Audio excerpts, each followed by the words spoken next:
Hi there, Adam Gower here. Thanks so much for joining me again today for the latest episode of the Real Estate Crowdfunding Show, syndication in the digital age at GowerCrowd.com.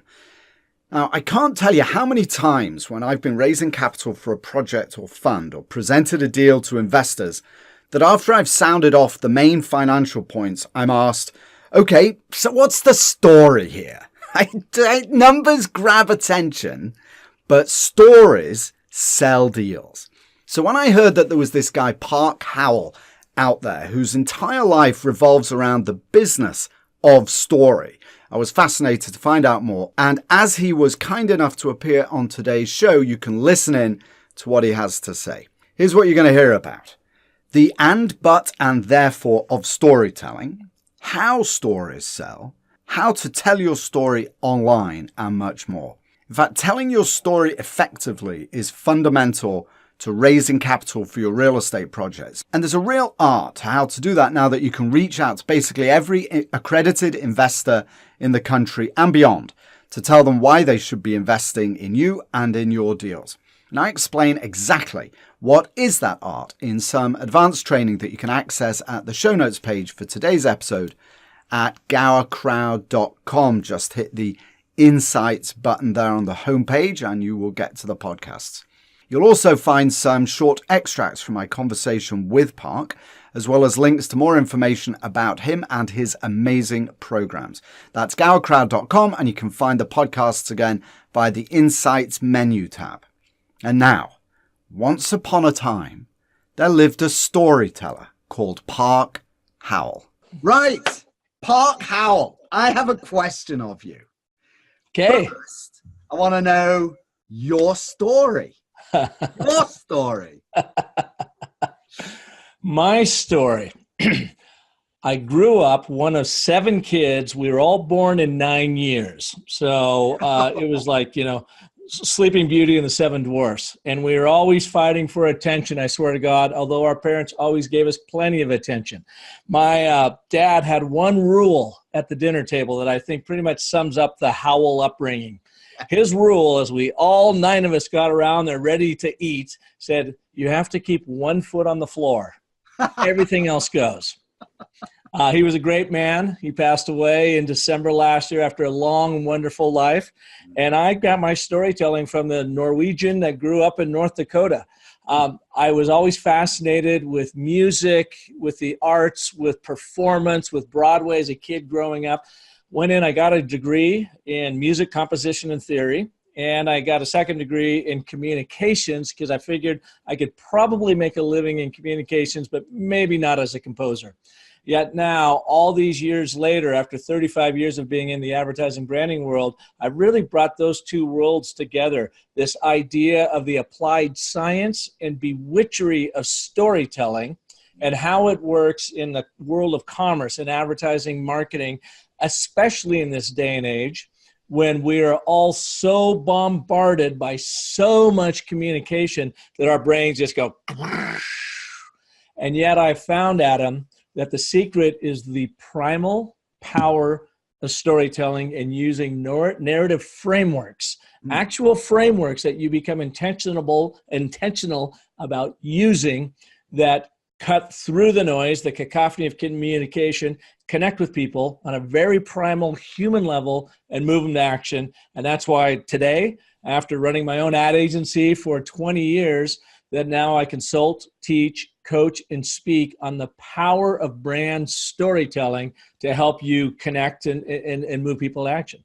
That's really interesting. So let's talk about those frameworks a little bit. What are those frameworks? I mean, one thinks about the 3-part story, right? Yeah. Beginning, middle, and end. But I know it's a bit more complicated than that. So okay, let me share with you the one single most powerful framework that I've come across in all my studies. I've been studying this stuff, Adam, since about 2006, when I realized that the work we had done in the advertising business wasn't working anymore. Technology, brands used to own the influence of mass media when it was easy back in the day when there was TV, radio, prints, billboards, direct mail events, public relations, and no Yelp. So back then, brands owned the influence of mass media, but once technology came along, especially social media, it handed that power of the megaphone over to the masses. The masses literally have become the media. They own your brand story. They own my brand story. They own the stories of your listeners. And they are so willing to share that story on their World Wide Web, whether they like you or they don't like you. And they're going to be out there vocally. But here's the thing with that, Adam. So an exciting time to be alive, that we can all, from the power of our digital devices, be able to pull up, be our own TV stations, our own radio stations, our own print publications 24/7 with a global reach from the privacy of our own kitchen table, that I think it's created this ADD, this mass ADD, attention deficit disorder, has become a communicable disease. And we are all the viruses. Because we're constantly bombarding people. So how do you overcome that? Well, I think to get over this techno-driven world we live in, that compounds in its ability to pound us with information, like with Moore's Law, every year it gets like twice as fast and twice as more information spewed out of there. But we are still processing that through our limbic system that has been around since, for 90,000 years and hasn't changed appreciably. So it's like evolving at Darwin's rate. And therefore, we use the same storytelling structures that our ancestors used to navigate and survive the savannah. The only difference is today, our savannah is the digital web. And here's how you use it. The very first one is what a friend of mine, Dr. Randy Olson, calls the and, but, and therefore. Very, very simple narrative logic, narrative intuition that if your listeners can get this down, it will literally change the way they view every communication moving forward. So let's go back to the savannah. So we let's peer into a cave. We've got two cavemen there. We got this rotund Larry, and he's sitting there warming his hands by the cave fire, and he's waiting for his skinny buddy Thog to show up in the doorway. Thog shows up, sun's going down, and Larry's like, "Thog, where you been?" And Thog says, "Well, I was out at river trying to catch saber-toothed salmon for dinner tonight." And Larry goes, "Uh-huh." He goes, then Thog says, "But saber-toothed tigers show up." Larry goes, "Uh-oh, what'd you do?" And Thog says, "Well, I give salmon to tiger. It likes salmon better than Thog. I'm back here safe at fire with you." Larry goes, "Aha." Setup, problem resolution, story structure so simple a caveman can do it. And I would argue that storytelling is more important as a survival tool for us humans than our opposable thumbs, because it enabled us to learn and live into imagined realities with our fellow Homo sapiens to make us the most dominant species on the planet today. And by the way, Adam, we are the only species that thinks and processes in story. Jonathan Haidt, very famous moral psychologist here in America, has written 3 wonderful books. One of them, book number 2, The Righteous Mind, Why Good People Are Divided by Politics and Religion, states that our brains are story processors, not logic processors. Yet in business, we are so focused on the left logic side of our brain, looking smart, thinking people will buy data, stats, charts, graphs, facts, and boring PowerPoints, when what our Homo sapien brain really craves is a story to put all of that into context. All right. But turn your data into drama, and the ABT is the first way to do that. That's really interesting. All right, so let's spin forwards 90,000 years from Larry and Thog, and talk about the way that the complicated world that we live in. Specifically, here I am trying to raise capital, right, for my real estate deal, and in my head, I know everything about this project, but it's a jumble of information. And I also know that there's a sequence, and in all likelihood, I have some experience of telling that story over lunch, right, and explaining it over lunch. So break down for me a little bit what somebody who has a sophisticated knowledge of real estate, of their own background, their own track record, etc. How do they start to break that into its component parts and start to communicate that story online? Yeah. Well, here's the first thought I want them to think about. Their sophistication actually plays against them. It's the curse of the expert. We've all heard about it. Nobody actually cares about your credentials at first. They figure if you've already made a lot of money and you've done these different projects and you might be a fair bet for me to give you some money, then I'm assuming your credentials are pretty solid. Yet, what do we do in business? We always lead with our resume, our CVs, our credentials. Character trumps credentials. So if I'm sitting down in that room, sitting with you over that lunch, and I don't really know you, other than I've seen, well, he's made some pretty good money in this world, what is the first thing that I'm going to care about? I want to know about Adam. Can I trust Adam? Can Adam share with me moments from Adam's life that demonstrate your character, that proof out who you are or what you've experienced? Take me to the moments that have informed and shaped who you are today. I call those your scenes. Knit together 3 of those scenes for me, those moments in your life, and your individual brand story will now start playing to me. It will be led by your character, first and foremost. Stories are the vehicle of truth that create trust. So even if you tell me a negative story, if you tell me a false story, my argument is I might buy that at first. Fake news, I might buy that first, but the truth is eventually going to reveal itself. So when you tell stories, and I'm sitting across from you, my Larry caveman brain is saying, can I trust Adam? And has he been through enough of the savannah that I can follow his lead to not only survive, but to thrive? But you are only going to get that through telling me true stories about actual events in your life that take me to an absolute moment that then I get to arrive at the fact that he's trustworthy, he's smart, he's been there before. I think this is the horse I want to bet on. Does that make sense? Yes, it's incredibly interesting. And in fact, as soon as you ask me to think of that or even suggest that, my mind tries to stay focused, right, on what you're saying, of course, but it inevitably goes to those kind of pivotal moments in my life that have really informed the way I see the world today. So take us, all right, Adam, I'm going to put you on the spot. Take us to a moment in your life that you can tell, and then we're going to dissect it after you tell us that anecdote about that moment and how it has shaped who you are today. Yeah, so you got ahead of me there. That's the idea. So the first thought that I had was actually the time that I was brought into Universal Studios to run their real estate in Asia Pacific when I was based in Tokyo. But more relevantly, I was brought into bank here in California during the absolute depths of the last market cycle. The very bottom in 2008, end of 2008, right after Lehman had failed.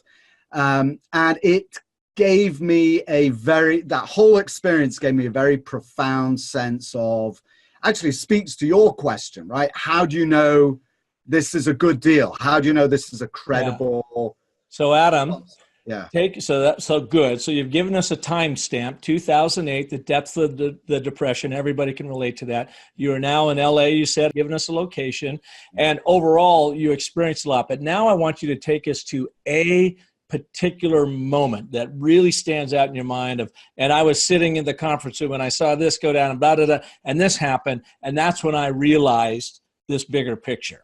So we want to get out of the generalities. You've given us a time stamp, which is great because that makes it specific. You've given us a location stamp, which is 2 of the 5 primal elements of story and an anecdote. Third, you are the central character in this, which is great because your audience is now learning through you. Now, fourth, I need action and surprise. I need you to take us to that meeting, that boardroom meeting, that client meeting, whatever it was that most stands out in your mind. Take us through quickly what happened and the business point you're trying to make with that story. Yes. So I remember sitting around the first team meeting. And this was a humongous conference room table. And there were, I don't know, 12, 15 people, each with their own silo of loans that they had made over the last few years. And every single one of them had disaster riddled throughout it. Not because there was, they'd done, just because the market was imploding. I mean, this was literally... So these silos are going... The whole thing, the whole house of cards came down. And what it informed me was, it doesn't matter actually how careful you are. When it goes bad, you simply cannot predict how it's going to go bad. I mean, everybody lost money during that period. And there were some that survived it. And it was those people and how they survived that was, to me, fascinating to see those winners and what it was that made them stand out. So there you go. So that's a great little example story. When I'm sitting across from you, Adam, and I say, does this guy really know his stuff, or is he BSing me? Because, real estate comes with its own anti-stories of, oh my God, Glengarry Glen Ross, greatest real estate movie on sales ever made. But people have this, anti-story of, am I going to be taken by this guy? Well, I want to learn from you in the trenches. I get to live vicariously through you. That's what we do as stories, live vicariously through the heroes and the protagonists. So I get to try on your trouble. So I would know what to do just in case it ever happens to me. And I get to do that from the safety and privacy of my easy chair. That's what stories do for us. That's so I can live through that. Now, what else you did in the story, which I loved, if you were to come out and say, it doesn't matter how prepared you are. Sometimes it's just a shitstorm out there and you can't survive it. That's just your opinion and an assertion. Someone said, I don't know. I don't know that that's true. But when you share that in a story of something you actually experienced, nobody can argue against that. Something else you did really nice in your story is you've got glasses. I've got these wonderful glasses. Everybody does. Human beings are visual creatures. So when we tell a story, we actually paint pictures in the minds of our audiences. You said it was a huge table. So my brain already just goes a huge financial, the bank in LA with this huge table, and I can picture all of those people sitting around it. And then you talked about silos of portfolio. So you could just picture that. And then you think about silos and corporations. That's actually not necessarily a good thing. Everyone's trying to tear down silos. And so you got this cross-pollination. But in your world, that wasn't good because you had silos following one after other. And everybody lost money. And what that taught me in that experience was that regardless of how prepared you are, there are some external factors that are going to come into play, and you may lose money in that process. The goal then is to be as prepared as possible and have that plan be on the side in case that ever comes down again, and that's kind of what we do. So now you've just proofed that all out in a very short little anecdote. You can put your resume away because I don't actually care about your resume. I'm assuming you have these credentials, so I want to hear stories about you that I can lean into and say, can I trust him? Can I not trust him? Then and only then when it's like, you know what? I think I will give you $50,000 for an investment. Would you mind selling me the rest of your, or sending me the rest of your materials? I want to see the portfolio. I want to see your background. I want to see that. Now all we're doing is we're using our logical left brain to back up the emotional right brain, where all of our decision making takes place anyways. So just think of this. Regardless of what you're buying, when was the last time you bought anything? And I mean anything because of the data. You don't. Oh. You buy with your heart. You buy with the emotion that data may set up. Mm-hmm. And then you justify your purchase with your heads.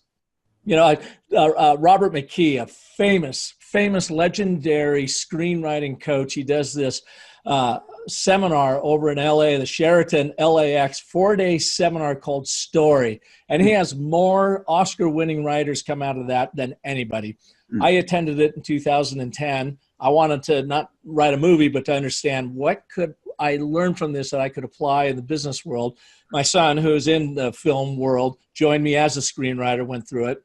And McKee said something that has always stuck with me after 4 days of massive content. And Adam, he said to me, and remember, he's not talking to a marketer at this point. He's talking to screenwriters who are trying to sell their stories and get audiences to buy into that story. He says, always remember that our conscious mind is simply the PR department for our subconscious mind, where all the real decisions are being made. We lead with our logic when we need to lead with emotion, and then justify and back up that emotion with logic. We got to flip-flop it. We got to do exact opposite of what we've been taught and what we think. All right. So let me ask you then. So you asked me about 3 moments in my life, and I picked one for you. And so that's incredibly interesting, the way you took me through that. In fact, I've never really spoken to anybody I didn't know very well about that, actually, or certainly somebody in person. So how does one, so if listeners now go through that exercise and they identify 3 moments that really changed their worldview and informed them about today, how do they now translate that into a medium, just getting really practical, in order to communicate that in the digital world? Do they write an article? Do they create a video? Do they go on a podcast? I mean, how do they do that? And how do you get over the concern that really nobody wants to know, right? At the end of the day, why the heck would I, it's very personal what you are. But they do want to know. And that's the thing. If someone is going to make a decision that is going to impact themselves and their family, trust has got to be there. And you're only going to get trust through the character of that person sitting across from you. I've got a free book on a free ebook on the businessofstory.com website. They can download. It's called The 5 Stages of Grief in Telling Your Business Story. And I answer that. People say, well, I don't really have any story that anybody cares about. And I'm saying you are wrong. Everybody cares. They want to know. They want to hear those little moments. I'm telling you, it is a hack to cut through the nonsense out there. And here's what you do, is you don't ever use the S word. You don't sit down across from someone and say, let me tell you a story. Because they all say, oh, God, I don't have time for a story.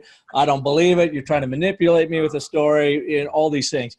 Just sit down and put that statement out there. Now is one of the best times to be investing, especially after what I experienced in 2011. What? Well, let me take you there. And then you walk through that little moment. I actually did a TEDx talk on this. It's called Find Your Scenes and Your Story Will Find You. People could see that at TEDx Gilbert.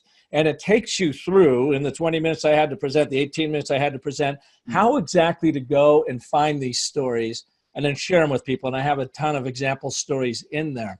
But even though as people push back, and I'm assuming you've got your PhD, right? Yeah. What's your PhD in? It's actually in banking risk mitigation. Okay. Oh my God. Banking risk mitigation. So my guess historical is you were absolutely filled with numbers and charts and what do you call it in the insurance business when you're looking through to figure out what's the biggest risk? I don't know, but it was in fact a story. It was a history. Yeah.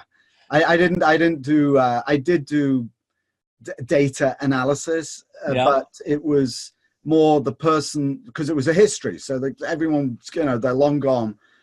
So I did have to look at how they viewed the world. And so I had to understand who they were. You viewed it through a story. Yeah, the actuarial charts is what I was thinking. I thought so. Whenever I work with anybody from MBAs up to PhDs, they are all so educated in there and these areas.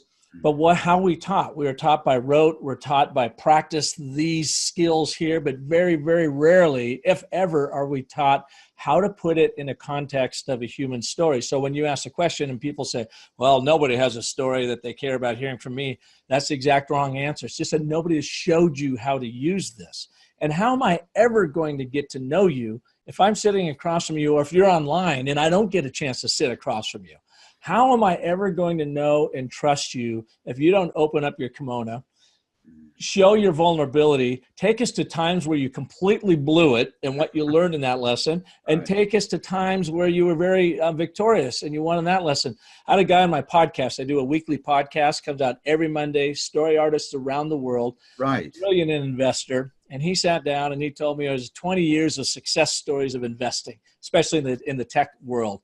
And I finally said, John, that's great, but honestly, nobody cares about that. Take us to a time where you lost it, where you blew it, where you lost a bunch of money, and how did you learn about that?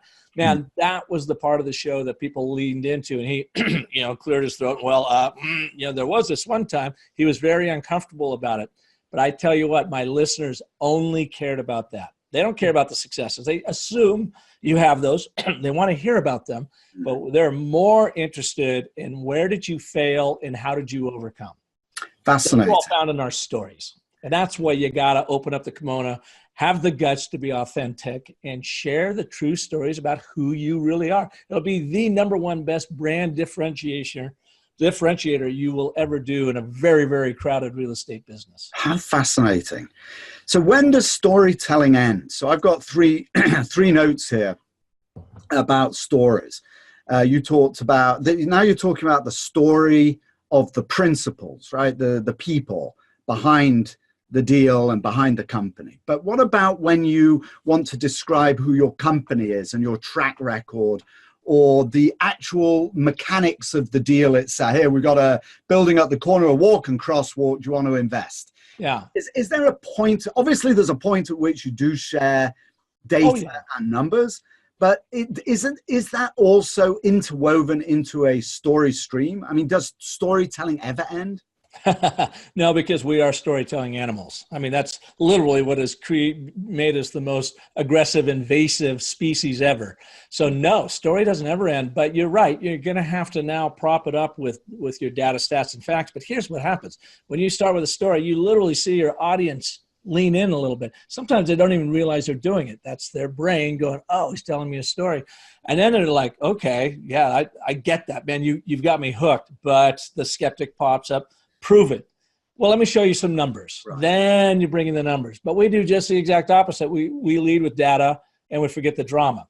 So I have a process called the story cycle system. It's 10 steps that I learned from Hollywood as our son was going to film school over there. I said, send me your books when you're done with them. I need to understand how this works in our world. I love that. And I base it off Joseph Campbell's hero's journey, this mythology that Hollywood totally works with, and I mapped it to business. I took the 10 steps from it that work best in business, and I created this story cycle system that anybody can sit down and map out. All right, here is my long form story about this particular project that I'm going to do, and it makes you think from your audience perspective, from your investor's perspective, and tell stories and anecdotes and make your points from their vision of the world, not yours. Well, you get to backfill with your background. So you'd ask a question about how do you then talk about the business, the organization, your origin story of that organization.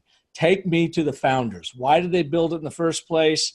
You have to sell me on the credibility of the organization, which always comes from the top down. I want to know who's driving this bus, why they did it in the first place, and what makes your organization different and therefore better than your competitors. Different and therefore better. It's not just enough to be better. You have to be different and stand for something, stand for one thing that those others don't. You're only going to be able to communicate that through story. You know, standing up and sharing your opinion and making assertions about your differentiator doesn't work. You have to show it in action. And that's through true stories about real people, a moment in their life that you were able to have a tremendous impact on in a very positive way, and get your audience to say, oh, they're just like me. You are just like me. You know the difference between sympathy and empathy? Sympathy is, I like you. Empathy makes me think, you are like me. And you want to get your audience, you need to first have empathy for your audience, understand what makes them tick, and be there for them. And really, not in a manipulative way, but just really understand them so that the stories you can tell, your audience can lean in and say, oh, you're like me. Oh, you and I share the same principles. We have the same belief and value system around this stuff. You're building trust, and that's what stories do. There's no PowerPoint deck in the world that is going to get you and deliver you the trust that you need, that you will get through a story. Absolutely fascinating. And the 10-step process, is that also a free download part? Yep. And I've covered it immensely on my website. I'm sure you were going to say story.com. You got all that stuff. Here's the last point I want to make about data, because I'm sure you got some of your listeners out there going, this story thing is just a gimmick. It doesn't really work, blah, blah, blah. I'm just going to lead with numbers. Adam, to me anyways, and what I've seen in teaching this around the world to very high-level top thinkers, PhDs and engineers, to MBAs, to large brands, small brands, think of it this way: data does only one of three things. And all you have to do is open up your newspaper and go to the weather section. You'll see it in action right there. Data reports on an event that happened. What was the weather yesterday? Data monitors an event that is currently happening. Siri, what is the current temperature in Phoenix? Or data attempts to predict an event in the future. What's the weather report look like for tomorrow? But our brains only literally care about the event. And why is that?